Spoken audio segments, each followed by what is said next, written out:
Halo adik-adik milenial, salam brilian. Jumpa lagi dengan saya, Kak Edi, teman belajar kalian menuju zona brilian. Pada video kali ini, kita akan membahas materi tentang APBN dan APBD. Apa itu APBN dan apa itu APBD? Mari kita mulai pembahasannya dengan menyimak potongan pesan yang disampaikan Bapak Presiden Jokowi berikut. Oleh sebab itu, setiap rupiah yang kita belanjakan dari APBN, dari APBD yang ada di BUMN, semuanya harus produktif.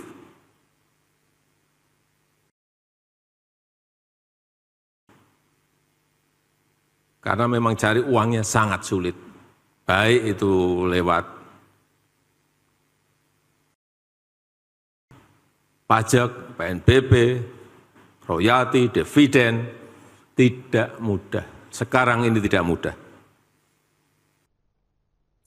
Nah, dari pesan yang disampaikan Bapak Presiden Jokowi tadi, sudahkah adik-adik memiliki gambaran tentang apa itu APBN dan apa itu APBD? Kesimpulan yang dapat kita tarik dari pesan Bapak Presiden tadi, bahwa setiap rupiah yang belanjakan dari APBN dan APBD harus dibelanjakan secara produktif, karena rupiah tersebut tidak mudah didapatkan.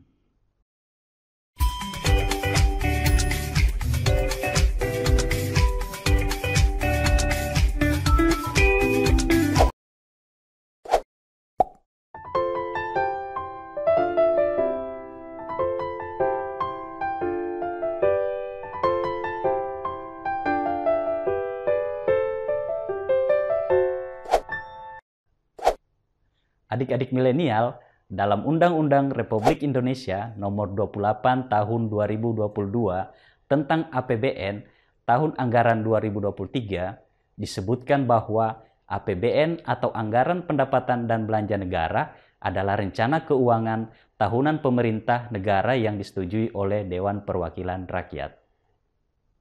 Dari pengertian APBN terdapat kata anggaran, yang berarti suatu perencanaan dalam perusahaan atau organisasi yang disusun secara terpadu dan dijelaskan dalam satuan unit moneter pada satu periode yang telah ditentukan. Bila kita ibaratkan dalam keluarga, APBN sama dengan rencana penghasilan dan pengeluaran atau belanja dari seluruh anggota keluarga yang biasanya dikelola oleh ibu kita masing-masing. Lalu, apa itu APBD? Hampir sama dengan APBN. APBD juga merupakan rencana tahunan pemerintah yang lingkupnya lebih kecil, yaitu pemerintah di tingkat provinsi dan kabupaten atau kota. Penyusunannya juga melibatkan DPR tingkat provinsi dan kabupaten kota. Paham kan sekarang apa itu APBN dan APBD, serta perbedaannya? Adik-adik milenial, APBN dan APBD yang disusun dan direncanakan secara sistematis memiliki sejumlah fungsi penting dalam pembangunan dan penyelenggaraan negara. Fungsi tersebut meliputi fungsi alokasi, fungsi distribusi, fungsi stabilisasi, fungsi otorisasi, fungsi perencanaan, dan fungsi regulasi. Selain memiliki fungsi, APBN dan APBD juga memiliki tujuan dalam penyusunannya.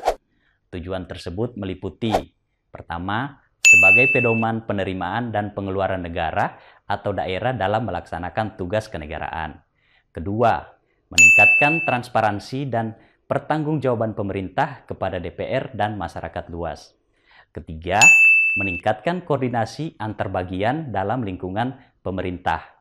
Keempat, membantu pemerintah mencapai tujuan fiskal. Dan kelima, memungkinkan pemerintah memenuhi prioritas belanja. Adik-adik milenial, dalam APBN dan APBD terdapat rencana pendapatan negara atau daerah. Lalu, dari mana sajakah pendapatan tersebut? Untuk APBN, pendapatan negara bersumber dari 3 penerimaan, yaitu 1. Penerimaan dari dalam negeri seperti pajak.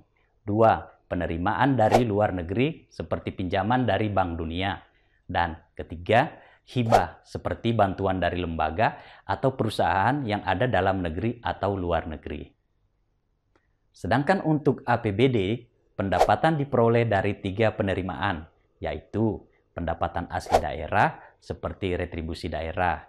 Kedua, dana perimbangan seperti dana alokasi umum dan alokasi khusus.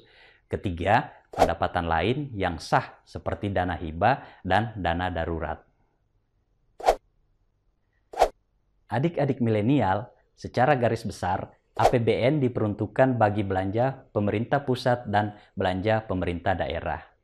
Belanja pemerintah pusat terdiri dari pengeluaran rutin seperti gaji PNS dan TNI Polri, serta pengeluaran pembangunan seperti membangun proyek di sejumlah sektor.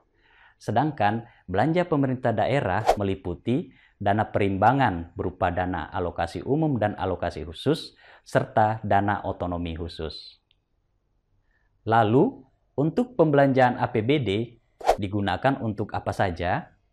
APBD diperuntukkan bagi belanja tidak langsung seperti gaji PNS dan belanja langsung seperti belanja barang dan jasa. Adik-adik milenial, demikian informasi tentang APBN dan APBD yang dapat kakak berikan. Sekarang, coba adik-adik cermati objek-objek pembangunan yang ada di sekitarmu. Kira-kira objek pembangunan mana yang dibangun melalui APBN dan mana pembangunan yang dibangun melalui APBD? Jawaban adik-adik akan kakak tunggu di kolom komentar ya. Adik-adik milenial, terima kasih telah menyimak informasi yang kakak sampaikan. Sampai jumpa pada video berikutnya. Salam brilian.